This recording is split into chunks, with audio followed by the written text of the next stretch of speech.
நம்முடைய பிதாவாகிய தேவனாலும் கர்த்தராகிய இயேசு கிறிஸ்துனாலும் உங்களுக்கு கிருபையும் சமாதானமும் உண்டாவதாக. இன்னைக்கு நம்ம என்ன தியானிக்க போறோம்னா, யோசேப்பை குறித்து தியானிக்க போறோம். அதாவது மரியாளுடைய ஹஸ்பண்ட் யோசேப்பை குறித்து தியானிக்க போறோம். மத்தேயு, மாற்கு, லூக்கா, யோவான்ல இந்த யோசேப்பு பட்ட கஷ்டங்களை பரிசுத்த ஆவியானோட பலத்தோடு நம்ம வேத வசனத்தை தியானித்தால் யோசேப்பு எந்த அளவுக்கு கஷ்டப்பட்டாங்கிறது நம்மளால உணர முடியும். நம்ம மேலோட்டமா நம்ம படிச்சுட்டு போனோம்னு வச்சுக்கோங்களேன், யோசேப்புடைய கஷ்டம் நமக்கு தெரியாது.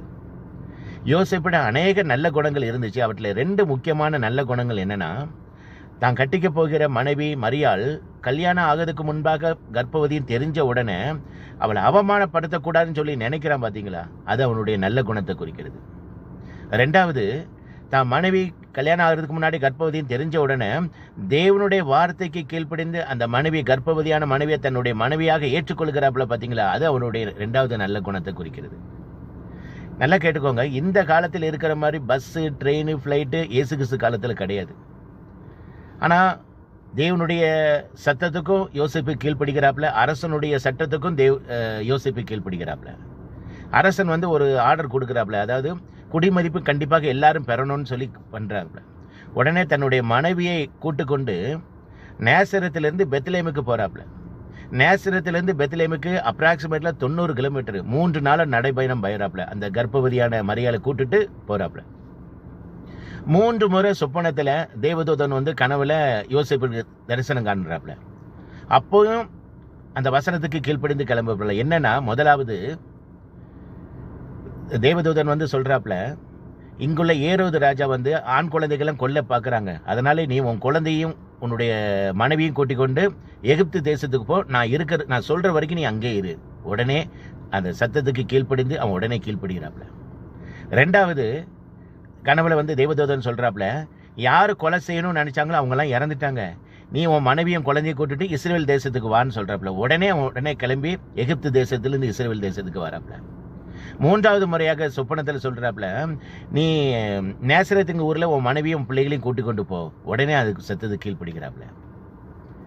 அதாவது ஒவ்வொரு டைமும் வெகு தூரம் பிரயாணம், பஸ் கிடையாது, கார் கிடையாது, நடந்து போறாப்புல. ஒரு வார்த்தை கூட அவன் ஏங்கிற ஒரு வார்த்தை கூட கேட்கல. ஆனா அவனுக்குள்ள ஒரு சில கொஸ்டின்கள் வந்திருக்கலாம். ஏன்னா அவனும் ஒரு மனுஷன் தானே. ஏன்னா நம்ம இவ்வளவு தூரம் அலக்களிக்கிறோமே, இவ்வளவு தூரம் கஷ்டப்படுகிறோமே, இந்த இயேசு கிறிஸ்து உண்மையிலே இவர் உண்மையிலே தேவனுடைய குமாரன் தானா? இவர் உண்மையிலே இவர் ரட்சகர் தானா? இவங்க தேவன் நினைச்சாங்கன்னா தேவதூதர்களை வர வச்சு நம்மளையும் நம்ம குடும்பத்தை ஏறுவது கையிலிருந்து நம்மளை தப்பி வைக்கலாம்ல. எவ்வளவு அற்புதமா பிறந்த இயேசு கிறிஸ்துவ அற்புதமாய் நம்மளை பாதுகாக்க முடியாதா அப்படின்னு சொல்லி நிறைய கொஸ்டின்கள் அவனுக்குள்ள வந்திருக்கலாம். ஆனா அவன் ஒரு வார்த்தை கூட கேட்கல. எங்க போன்னு சொன்னாப்புல தேவதூதன் அந்த சத்தத்துக்கு உடனே போனாப்புல. எங்க வான்னு சொல்றாப்புல அந்த உடனே சத்தத்துக்கு வான்னு சொல்றாப்புல.